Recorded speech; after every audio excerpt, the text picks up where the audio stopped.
선물 상자를 열어보고 있는 어떤 남자의 모습, 뒤에 장식된 트리까지 있는 것을 보면 아마도 크리스마스 선물을 개봉하고 있는 듯 보입니다. 그런데 이 남자, 상자를 계속해서 열어보는 것이 아마도 선물을 한 개만 받은 게 아닌가 봅니다. 언뜻 보기에는 단순히 선물을 개봉하는 듯한 이 영상은 사실 무서운 내막이 숨겨져 있습니다. 1990년 미국의 유타주 오클리에 위치한 어느 오두막, 이 오두막이 바로 앞선 영상이 촬영됐던 장소입니다. 산악지대에 위치해 있던 이 오두막은 사람들이 사는 곳과는 좀 떨어진 외딴 지역에 있어서 겨울엔 스노모빌 등을 이용해야만 방문이 수월했습니다. 이 오두막은 티드 가족 소유의 오두막이었습니다. 실제로 거주를 하는 용도는 아니었고 긴 휴일 등에 이용하는 별장 같은 느낌이었다고 하네요. 아버지인 롤프 티드, 어머니 케이 티드, 그리고 할머니 베스 포츠 세 사람을 비롯해서 두 딸 리나 티드와 트리샤 티드까지 5사람이 크리스마스 휴일을 보낼 계획이었습니다. 12월 22일, 이날 오전 오두막에 먼저 도착한 것은 할머니 베스와 어머니 케이, 그리고 리나였습니다.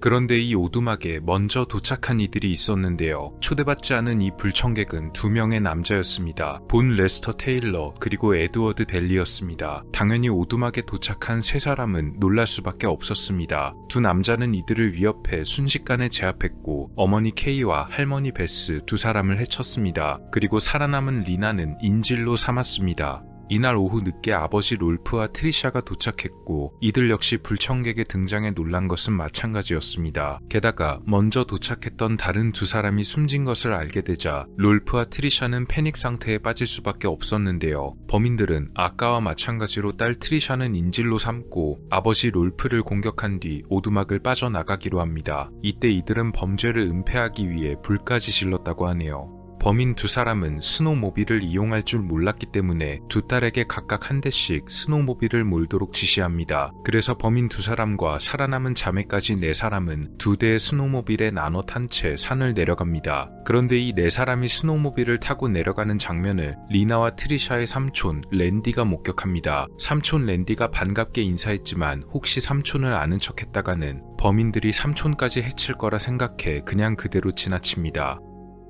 당연히 랜디는 이상하게 생각할 수밖에 없었는데요. 그도 그럴 것이 분명 자기가 인사하는 걸 봤음에도 조카 2사람이 그대로 자기를 지나쳐버린 것, 또 분명 처음 보는 남자 2사람을 뒤에 태우고 가던 것, 이 2가지가 너무나 수상했던 것입니다. 랜디는 혹시 오두막에 무슨 일이 벌어진 건가 싶었고 서둘러 오두막에 직접 찾아갈 준비를 합니다. 그때 또 다른 사람이 스노모빌을 타고 그의 앞에 나타납니다. 바로 자매의 아버지였던 롤프 티드였습니다. 범인들이 분명 아버지 롤프를 공격했지만 다행스럽게도 롤프는 목숨을 잃지 않고 살아남았으며 일부러 죽은 척을 해서 범인들이 집을 떠나게끔 한 뒤 4사람이 오두막을 떠나자 있는 힘을 다해 스노모빌을 타고 산 아래로 내려와서 도움을 청하려고 했었던 것입니다. 그리고 마침 오두막으로 올라가려던 랜디와 만났던 것이죠.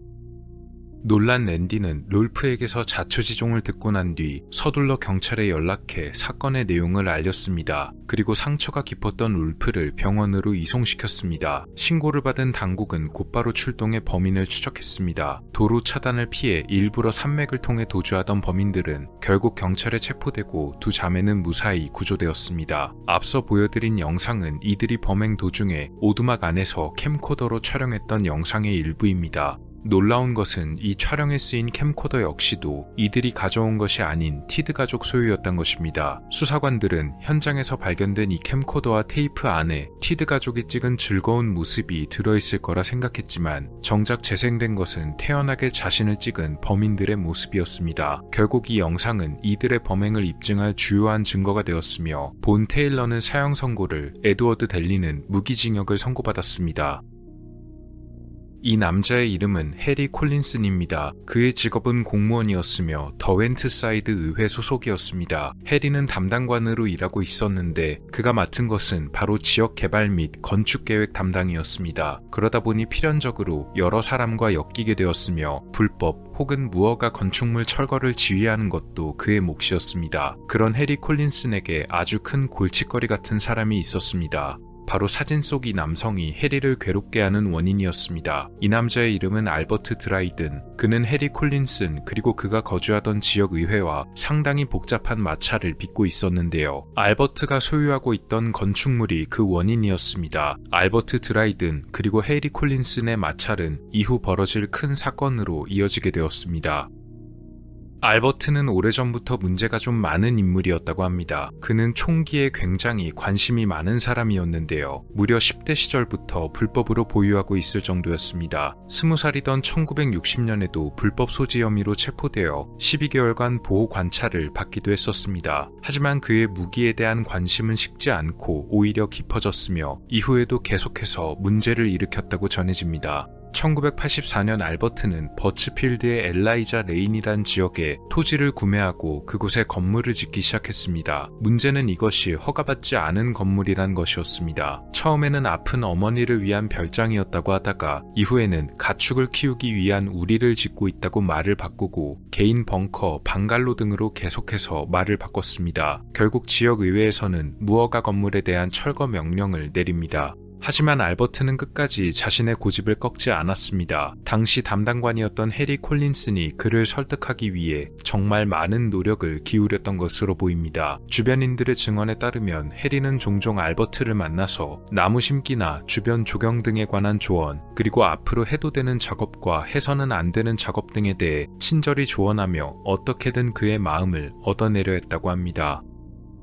당시 의회에서는 주택개발 프로젝트를 진행 중이었는데요. 특히 의회에서 몰래 한밤중에 그의 건물을 철거하려는 계획을 내자 적극적으로 반대했던 사람이 바로 해리 콜린슨이었습니다. 그는 아무리 무허가 건축물의 철거를 원한다고 하더라도 그것이 부적절한 행위로 비춰지면 나중에 더 곤란해질 수도 있고 무엇보다 비열한 수법인 것이 마음에 들지 않았다고 합니다. 해리는 최대한 사람들이 보는 낮에 그리고 공신력이 있는 언론인들을 대동해서 최대한 깨끗하게 법을 집행해야 한다고 주장했고 실제로 그의 제안에 따라 철거를 진행하기로 결정이 됩니다. 사건이 벌어진 것은 1991년 6월 20일이었습니다. 몇 년간에 펼쳐진 법적 공방 끝에 해리는 강제 집행을 하기로 결정했고 철거를 위한 굴삭기, 덤프트럭 등의 건설 장비와 차량들, 그리고 이것이 공정한 집행임을 증언하기 위한 지역의회 직원들과 경찰, 그리고 방송국의 기자들까지 한자리에 모였습니다. 알버트는 아직 집행관의 법적인 검토가 끝나지 않았으며 5주 후에나 집행관이 도착할 것이란 공문을 입구에 붙여놓고 해리에게 아직 5주가 더 남았다고 말했지만 오랜 법적 공방 때문에 사람들은 지칠 대로 지쳐 있었으며 또한 예산도 지속적으로 낭비되고 있었기에 더 이상 강제 집행을 멈출 수가 없었던 듯합니다. 알버트의 항의에도 불구하고 해리는 결국 철거를 진행하려 합니다. 그런데 이때 알버트가 품에서 뭔가를 꺼냈습니다. 그것은 바로 권총이었는데요. 알버트는 해리를 향해 겨누면서 마치 더 이상 계속하면 참지 않겠다는 제스처를 취했지만 해리는 오히려 태연하게 아무렇지 않은 듯이 행동하며 카메라맨에게 알버트의 모습을 잘 담아달라고 부탁했습니다. 하지만 이때 일이 예기치 않게 돌아갑니다. 알버트가 진짜로 해리에게 발사했기 때문이었습니다. 그는 아마도 현장에서 곧바로 숨진 것으로 보입니다. 그러나 알버트는 공격을 멈추지 않았으며 현장 주변의 여러 사람들 역시도 부상을 당했습니다. 당시 BBC의 기자였던 토니 벨몬트도 부상을 당했는데요. 그는 부상을 입고 카메라맨과 함께 도망치면서도 어떤 일이 벌어졌는지에 대해 카메라에 담아냈습니다. 이후 알버트는 체포되어 재판을 받습니다. 약 열흘 넘게 진행된 재판에서 배심원단은 최종적으로 그에게 유죄를 결정하였으며 2번의 종신형과 추가로 7년형을 선고받았는데요. 그는 자기가 저지른 범죄에 대해 전혀 반성하는 기미가 없었고 교도소 안에서 심각한 뇌졸중을 겪은 뒤 2018년 감옥에서 출소 후 요양원에서 세상을 떠났다고 합니다. 이 사건에서 촬영된 영상은 BBC의 한 지역 프로그램에 방송됩니다. 물론 전부가 방영된 것은 아니고 일부만 송출되었는데요. 현장에 돌입하기 전부터 사건이 벌어지고 난 후의 완전판은 현재 BBC 내부의 촬영 안전교육 과정에 사용되고 있다고 합니다. 미국에서 정말 인기리에 방영되었던 프로그램이 하나 있습니다. 제목은 To Catch a Predator. 이 프로그램이 인기가 높았던 이유는 바로 실제 범죄자를 그 자리에서 체포하는 내용이었기 때문입니다. 미성년자를 대상으로 범죄를 벌이는 범인들이 타겟이었는데요. 이 프로그램의 특이한 점은 해당 방송사가 시민단체와 연계하여 범인을 처음부터 추적하는 프로그램이었던 것입니다. 추적은 온라인 채팅 사이트에서부터 시작됩니다. 방송사와 시민단체는 채팅 계정을 생성하고 이 계정에 접근해 추태를 부리는 범죄자를 쫓는 것인데요. 미끼를 던져 범인을 잡는 함정 수사의 성격을 띠지만 어디까지나 방송에서 범인들에게 먼저 접근하는 경우는 전혀 없고 반대로 방송사에서 만든 계정에 먼저 접근하는 범인을 잡기 때문에 일단 문제가 없을 만한 합법적인 절차를 통해 방송을 진행했습니다. 영상에서는 단순히 접근으로 말씀드렸지만 범인들의 목적은 자세히 말씀드리지 않아도 아실 거라 생각합니다. 2006년 7월 해당 프로그램을 방송하던 방송사와 시민단체는 텍사스의 머피 지역의 경찰서에 협력을 요청합니다. 이 지역에 숨어있는 범죄자를 추적하는 것에 도움을 요청한 것이죠. 당시 텍사스주의 형법에 따르면 미성년자에 대한 이런 범죄는 상당히 조건이 구체적이고 처벌 또한 강력했습니다. 그리고 2006년 11월에 사건이 벌어졌습니다. 자신을 대학생이라고 밝힌 한 남성이 방송사의 채팅 계정에 상당히 노골적인 사진과 대화를 지속적으로 전송했던 것입니다. 그런데 방송국의 추적 결과는 무척이나 놀라웠습니다. 해당 메시지를 보냈던 남자는 윌리엄 루이 콘라드 혹은 빌 콘라드란 이름으로도 불리던 남자였습니다. 빌은 1950년 출생으로 당시까지 미혼이었으며 놀랍게도 그는 지방검찰청에서 일하면서 검사를 돕는 보조수사관으로 일하고 있던 사람이었습니다. 한마디로 범죄를 잡는 일선에 서 있어야 할 수사관이 뒤로는 이런 망측한 범죄를 저지르고 있었던 것입니다. 프로그램에서는 그를 미리 준비된 촬영 장소로 유인하려 했지만 빌이 뭔가를 눈치챈 건지 이에 응답하지 않고 연락을 끊어버리자 결국 경찰의 협조를 받아 그의 자택에 출동하기로 결정합니다. 이 과정에서 사건 이후에 문제가 제기되기도 했었는데요. 왜냐면 경찰이 빌의 자택에 도착하기도 전에 이미 방송국의 촬영팀이 먼저 근처에 도착해 있었고 그로 인해 빌 본인과 근처 주민들까지도 무슨 일이 벌어질 것임을 미리 알게 되었기 때문입니다. 경찰은 빌의 집을 포위하고 그와 먼저 대화를 시도하기로 합니다. 하지만 집에서는 아무런 반응도 없었고 문도 열지 않았습니다. 그가 검찰에서 근무하고 있었던 사람이었기 때문에 근무 중인 경찰들도 빌과 어느 정도 안면이 있는 사이였고 그래서 당시 경사 한 명이 빌의 자택번호로 전화를 걸었지만 그는 전화를 받지 않았다고 합니다. 오후 3시가 넘어 경찰 스와트 팀이 도착해 그의 집에 진입하고 이들은 복도 끝에서 겁에 질린 빌 콘라드를 마주합니다.